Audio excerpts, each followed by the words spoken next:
नमस्कार, करुणेश कोना में आपका स्वागत है। दोस्तों, मैं हूं करुणेश त्रिपाठी। कहां से शुरू करूं अपनी बात समझ नहीं आ रहा है। खुद के बारे में कहना हो तो 4 शब्दों में ही खत्म कर सकता हूं, लेकिन उसके लिए भला कहां से शुरुआत करूं जिससे मेरी दुनिया ही शुरू हुई। इंसान उसका मोल नहीं जान पाता जो उसके पास बिना खर्च, बिना प्रयास के मिला होता है, और उसके न होने पर उसकी अहमियत का एहसास होता है। मुझे अच्छी तरह से याद है जब मैं लखनऊ में नौकरी करता था और हर शनिवार इलाहाबाद के लिए चल पड़ता था। वहाँ घर था, परिवार था, अम्मा बाबूजी थे, पत्नी थी, बच्चे थे, लेकिन इतनी कम तनख्वाह में महीने में 4 बार घर आना संभव नहीं हो पाता था। अम्मा कहती थी, तुम बस आ जाया करो, बाकी मैं देख लूंगी। बाबूजी उन्हें समझाते कि उसे दुनियादारी देखने दो, अभी जूझना सीख गया तो आगे जिंदगी में परेशान नहीं होगा। हर पिता अपने दुनियावी अनुभव को तरजीह देता है, लेकिन माँ के दिल के आगे उसका सारा अनुभव हर बार बौना ही साबित हो जाता है।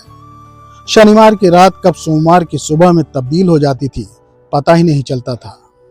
घर से विदा लेते समय जब अम्मा के पास उनके चरण स्पर्श के लिए पहुंचता तो वो अपनी मुट्ठी मेरी हथेली पर खोल देती और फिर बाबूजी से कहती, बेटा जा रहा है, किराया तो दे दो।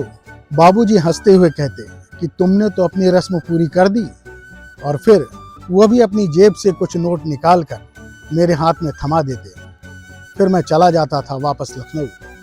बाबूजी के दिए पैसे किराए में खर्च हो जाते थे और अम्मा का पैसा ही मेरा बैंक बैलेंस होता। पिता रिटायर्ड थे, फिर भी ये क्रम बरसों तक चलता रहा, जब तक कि मैं नोएडा शिफ्ट नहीं हो गया। फिर तो मेरी दुनिया ही बदल गई। पगार बढ़ी और खर्च भी बढ़ा। हफ्ते की जगह महीनों ने ले ली। कई महीनों बाद घर जाना होता। माता पिता दोनों ही अशक्त हो चुके थे। अब उनके हाथ आशीर्वाद देने के लिए उठते थे, जिन्हें सहज कर मैं लौट आता था। समय चक्र अपनी गति से चलता रहा और वो दोनों ही इस दुनिया से विदा हो गए। पहले बाबूजी ने एहसास कराया कि दुनिया नश्वर है, और कुछ साल बाद अम्मा ने भी उन्हीं का अनुसरण किया। वो घर जो लोगों से भरा रहता था पूरी तरह खाली हो गया। अब जब भी मैं अम्मा के घर जाता हूँ तो कोई इंतजार करता नहीं मिलता, न कोई पूछता है कि अभी तो रहोगे न कुछ दिन। अब तो इलाहाबाद जाने और आने का दिन भी एक ही होने लगा है। वापस नोएडा आने के लिए जब मैं बैग कंधे पर रखकर अम्मा के बिस्तर के पास रुकता हूँ तो कोई आवाज नहीं आती है, न ही कोई हाथ उठता है आशीष देने के लिए, और न ही कोई मुट्ठी खुलती है।